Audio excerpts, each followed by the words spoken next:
here we go. Let's use the difference quotient to find the slope of the tangent line to the function at any point. So what we want to do here is we're going to use the difference quotient to find the derivative of this function.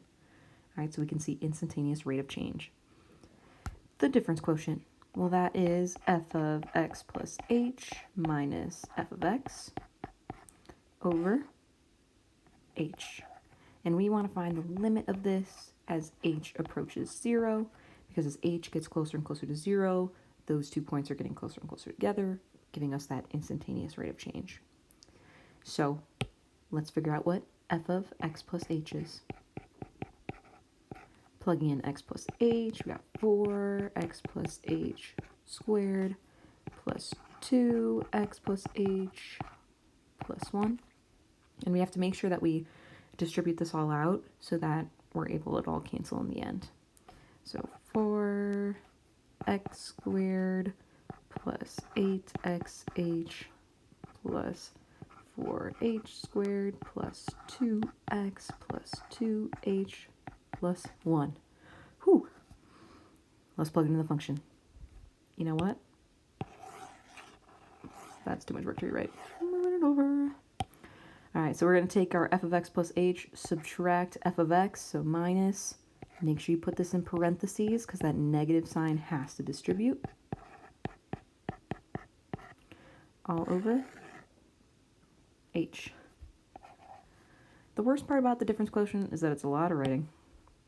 But this negative, right, distributes through here, so all these signs are going to change, and everything in f of x is going to cancel with something from f of x plus h. So we got positive 4x squared minus 4x squared.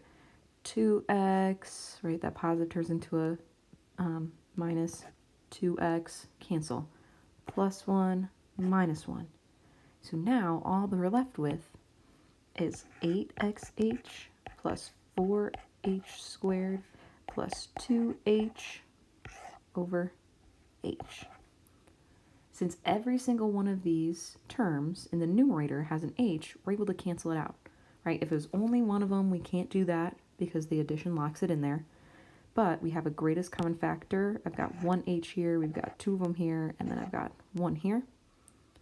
So we cancel those out. And we're left with 8x plus 4h plus 2. And that's not the final answer, right? That's the difference quotient, but I want the limit of this as h approaches 0. So we're going to take this, we're going to plug 0 in for h. Right, we got rid of the problem in the denominator, so now we're able to plug in 0 using direct substitution. So that gives us the limit is equal to 8x plus 4.